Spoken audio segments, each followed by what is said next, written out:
घर में बरकत और परिवार की खुशियों के लिए हर महिलाएं रोज़ करे ये 7 कार्य।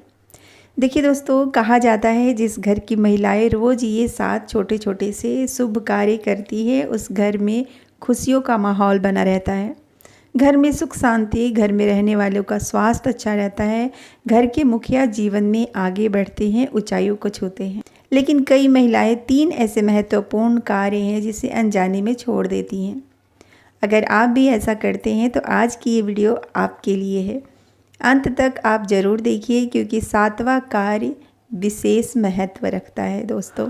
ओम नमः शिवाय। दोस्तों, कैसे हैं आप सब? मैं आशा करती हूँ आप लोग बहुत अच्छे होंगे। मैं मोनी आप सबका मेरे चैनल मोनी पूजा विधि में स्वागत करती हूँ। वीडियो में आगे बढ़ने से पहले आप सबसे एक छोटी सी निवेदन है, वीडियो अच्छी लगी तो लाइक, शेयर और चैनल को सब्सक्राइब ज़रूर कीजिए और कमेंट में हर हर महादेव अवश्य लिखिए। तो पहला जो कार्य है ना दोस्तों, वो है झाड़ू का नियम।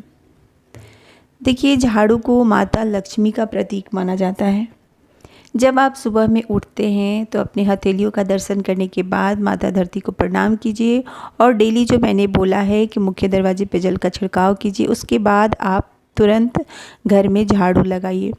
लेकिन झाड़ू लगाते समय आपको छोटी छोटी सी कुछ बातें हैं जिसको ध्यान रखना है दोस्तों, क्योंकि देखिए कुछ लोग बहुत गलतियां कर जाते हैं जाने अनजाने में, जिसका पूरा असर हमारे घर परिवार के ऊपर पड़ता है। सबसे पहले तो आप झाड़ू जब लगाते हैं तो हाथ जोड़ करके माता लक्ष्मी को प्रणाम कर लीजिए और पूरब दिशा की तरफ से खड़े होकर के झाड़ू लगाना चाहिए। आप लोग हमेशा पूछते हैं कि दीदी सबसे पहले झाड़ू किधर से लगाना शुरू करें, तो पूरब दिशा की तरफ आप मुख करके झाड़ू लगा लीजिए। और सबसे पहले आप अपने रसोई घर से झाड़ू का नियम बनाइए। और झाड़ू को देखिए कभी भी ना खड़ा करके नहीं रखना चाहिए और ना ही तो इसे एकदम खुले में रखना चाहिए। घर का लक्ष्मी झाड़ू होता है तो लक्ष्मी को हमेशा ही छिपा के रखना चाहिए। बिस्तर के नीचे भी आप झाड़ू ना रखें, इसे कहते हैं पति पत्नी के बीच कलेश मचे रहते हैं। तो एक ऐसा जगह चुनिए जहाँ के ना ही आपको रसोई घर में झाड़ू रखना है। एक ऐसा जगह रखिए झाड़ू को जहाँ किसी की नज़र ना पड़े और ना ही तो झाड़ू पे किसी का पैर पड़ना चाहिए। इस बात का बिल्कुल ध्यान रखिए। अगला नियम क्या है दोस्तों, देखिए जब भी आपके पति घर से ऑफिस वगैरह जाते हैं ना, तो आप अपने हाथों से पति का पर्स और पति को रुमाल देने की आदत डालिए। देखिए अभी भी हमारे घरों में बड़े बुजुर्ग कहा करते हैं कि जो घर की महिला होती है वो लक्ष्मी का रूप होती है। और जब घर की महिलाएं मुस्कुरा करके अपने पति के हाथ में पर्स देती है और दरवाजे तक मुस्कुरा करके उन्हें मतलब जल्दी आइए ऐसा बोलती है ना, तो पति का पूरा दिन अच्छा रहता है। माता लक्ष्मी की कृपा पति के ऊपर बनी रहती है। तो ये नियम आप लोग अवश्य रखिए, मतलब बनाइएगा अपने जीवन में।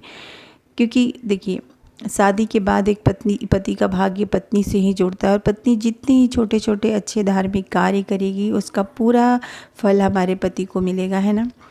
तीसरा नियम जो रसोई घर से जुड़ा है, इसे आप लोग ध्यान से देखिए। यहीं पे बहुत सारी महिलाएं गलती कर जाती हैं, जाने अनजाने गलती करती हैं, जिसका सीधा असर हमारे घर के मुखिया के ऊपर पड़ता है, हमारे घर परिवार की खुशियों पे पड़ता है। देखिए हमारे रसोई घर का जो 3 बर्तन होता है ना दोस्तों, वो बहुत ही ख़ास होता है।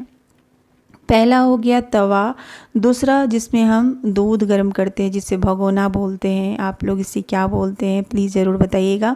और तीसरा है कढ़ाई। कढ़ाई अभी मैं यहाँ पे नहीं दिखा रही हूँ क्योंकि कढ़ाई में भी मेरा सब्जी रखा हुआ है। ये 3 हमारे रसोई घर का वो बर्तन होता है जिसे हम जितना ही अच्छे से रखेंगे हमारा जो किस्मत है ना वो चमकेगा। कभी भी तवा, कढ़ाई या फिर भगोना को उल्टा करके नहीं रखना चाहिए।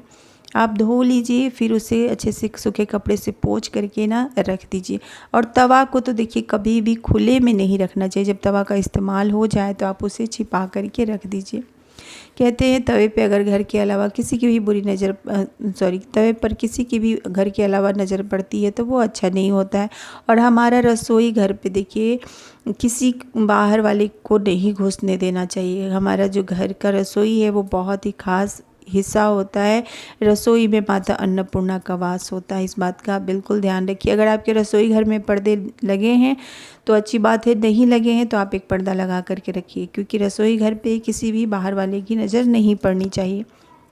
जो चौथा नियम क्या है, कभी भी रसोई घर में खुले में चाकू, कैंची वगैरह ये सब नहीं रखना चाहिए, क्योंकि जब उस पर नज़र पड़ती है ना दोस्तों, तो वो फिर बहुत ही निगेटिव एनर्जी पैदा करती है। तो इस बात का बिल्कुल ही ध्यान रखें। अगला नियम क्या है, देखिए जाने अनजाने कभी कभी क्या होता है ना, जो चावल का गर्म पानी होता है ना, उससे बहुत सारी महिलाएं क्या करती हैं, गर्म ही एकदम सिंक में डाल देती हैं। देखिए ऐसी गलती नहीं करना चाहिए।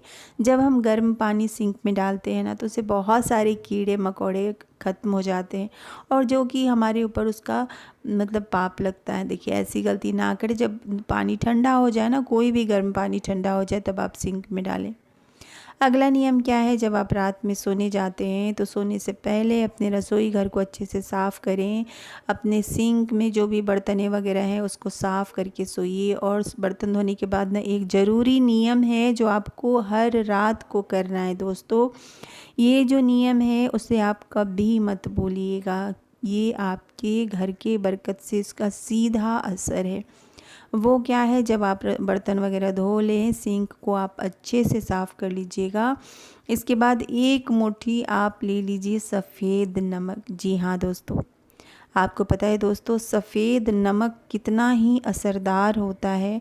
सफ़ेद नमक से आप अपने घर के सारी निगेटिव एनर्जी को दूर कर सकते हैं। सफ़ेद नमक से आपके घर पे अगर किसी की बुरी नज़र लगी है तो उसे भी आप दूर कर सकते हैं। काफ़ी ही कारगर होता है सफ़ेद नमक। तो जब बर्तन वगैरह धो ले तो इस सफ़ेद नमक को आप अपने हथेलियों में अच्छे से रगड़ लीजिए। पूछिए क्यों? क्योंकि जब ये नमक आप अपने हथेलियों में रगड़ेंगे तो आप हैं घर की महिला, और घर की महिला होती है माता लक्ष्मी की स्वरूप, है ना। और आपके हाथों में जितनी भी निगेटिव एनर्जी होगी ना, वो रात में ख़त्म हो जाएगी। और जब आप बिस्तर पे जाते हैं तो फिर आप एक माता लक्ष्मी के स्वरूप होती हैं। आप मानिए या ना मानिए, ये बहुत ही उपाय महत्वपूर्ण है। अभी मैं हमेशा करती हूँ, मेरी माँ मुझे बताती हैं, मेरी दादी मुझे गाइड करती हैं। घर में अभी भी ये सारे नियम हम लोग फॉलो करते हैं, और ये इसका बहुत प्रभाव पड़ता है दोस्तों जीवन में। आपके घर में अगर किसी की बुरी नज़र लगी है ना, किसी बच्चे का सर दर्द कर रहा है, या फिर बच्चे बहुत ज़्यादा गुस्सा कर रहे हैं, जो कि आप सोच रहे हैं कि बच्चे मेरे ऐसे नहीं हैं, तो आप एक मुट्ठी नमक हाथ में लीजिए और बच्चों के सर के ऊपर से एंटी क्लॉकवाइज यानी कि उल्टे हाथ घुमाते हुए 5 बार घुमा करके आप सिंक में डाल दीजिए। थोड़ी देर में देखिए आपके बच्चे एकदम अच्छे हो जाएंगे। अगला नियम क्या है, आपको एक बाल्टी पानी लेना है या फिर एक गिलास आप पानी ले लीजिए और उसमें 1 स्पून नमक डाल दीजिए। अब पूछिए इसका क्या करना है। कभी कभी क्या होता है ना, हमारे जो लिविंग एरिया है या फिर हमारे घर में बहुत सारे लोग आते हैं ना, हमें नहीं पता है कि उनके अंदर क्या निगेटिव एनर्जी है, क्या पॉजिटिव एनर्जी है। दोनों ही होते हैं हर एक इंसान में, है ना। लेकिन हमें तो हर तरह से सतर्क रहना है ना दोस्तों। जब भी आपके घर में कोई आदमी आते हैं तो इस वाले पानी को आप अपने लिविंग एरिया में कहीं छिपा करके रख दीजिए। उससे क्या होगा, जितने भी आपके घर में लोग आएंगे, जो भी उनमें नेगेटिव एनर्जी होगी, वो सारी एनर्जी ये पानी अपने अंदर एब्जॉर्ब कर लेता है। पानी में इतनी शक्ति होती है ना कि वो किसी भी चीज़ों को जल्दी एब्जॉर्ब कर लेता है। तो ये उपाय आप कर सकते हैं। बच्चे भी कभी कभी काफ़ी ज़्यादा लड़ाई झगड़ा करते हैं, या फिर आपके घर में बहुत ही ज़्यादा कलह कलेश मचे रहते हैं, तो ये उपाय तो आपको अवश्य करना चाहिए। कहीं भी लिविंग एरिया में, खास करके जहाँ की सब लोग इकट्ठा होते हैं, वहाँ पे किसी कोने में आप इस नमक वाले पानी को रख करके कुछ दिन देखिए इसका कितना ही असर होने वाला है। अगला उपाय क्या है, जब रात में आप खाना वगैरह बना लेते हैं, रसोई की साफ़ सफाई कर लेते हैं, तो 1 गिलास पानी किचन में ढक करके रखिए। कहा जाता है कि हमारे जो पूर्वज है ना, जो कि अब इस धरती पे नहीं रहे, वो रात में पानी पीने आते हैं, और आपके रसोई घर में उनके लिए पानी और थोड़ा सा खाना अगर रखा है तो वो आपको एकदम भरपूर आशीर्वाद दे करके जाते हैं दोस्तों। Last but not the least. और देखिए दोस्तों, घर में कभी भी आप अपशब्द ना बोले, घर में कभी भी नकारात्मक बातें ना करें, क्योंकि घर हमारा एक मंदिर होता है और घर में रहने वाले लोग हमेशा ही खुश रहें, स्वस्थ रहें, सकारात्मक बातें करें।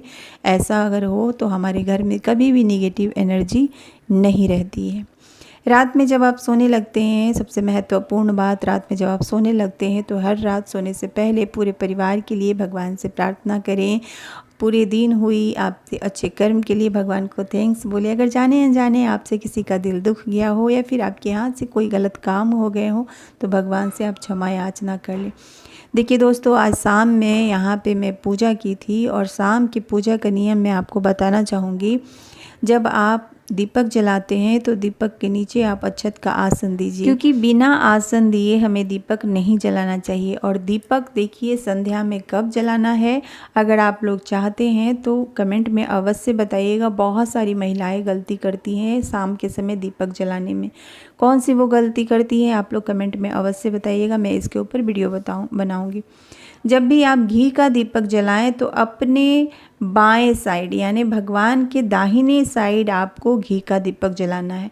जब आप तेल का दीपक जलाते हैं तो आपके दाहिने साइड यानी भगवान के बाएं साइड आपको तेल का दीपक जलाना है। फ्रंट पे बीच में कभी भी आप दीपक ना रखें, ये गलती भूल के भी ना। और आपको पता है दोस्तों, जब आप भगवान की प्रार्थना करते हैं और आपकी प्रार्थना अगर सच्ची श्रद्धा भाव मन से होना तो आपको एक शुभ संकेत अवश्य दिखता है। आप देख सकते हैं ये दीपक, देखिए दीपक की जो बाती है ना वो एकदम त्रिशूल आकार में बनी हुई है। आप देखिए आपके सामने ये दीपक जल रहा है। इसका साफ और सीधा ये भाव है कि आपकी पूजा भगवान ने स्वीकार की है। आपके ऊपर, आपके घर में कोई है ऐसा जिसके शुभ कर्मों और शुभ चरणों की वजह से आपका ये घर संसार चल रहा है दोस्तों। इसलिए मन में भगवान के प्रति वो भाव रखिए। जब भी पूजा करते हैं भगवान से प्रार्थना कीजिए कि हे प्रभु, हमारे परिवार में खुशियाँ बरकत समय हमेशा बनाए रखिएगा। हमें इतना सामर्थ्यवान बनाइए कि हम किसी के काम आ सकें। अपने बारे में तो हर कोई सोचते हैं ना, अगर जो दूसरों के बारे में सोचते हैं भगवान उनकी हमेशा मदद करते हैं, उनके साथ भगवान खड़े रहते हैं। तो आज के लिए बस इतना ही दोस्तों। उम्मीद करती हूँ आज की इस वीडियो से आप लोगों को अत्यधिक लाभ मिले। वीडियो कैसी लगी कमेंट में अवश्य बताएं। वीडियो अच्छी लगी तो लाइक शेयर चैनल को सब्सक्राइब ज़रूर कीजिए। तब तक आप लोग अपना ख्याल रखिए, हंसते रहिए, मुस्कुराते रहिए। हर हर महादेव।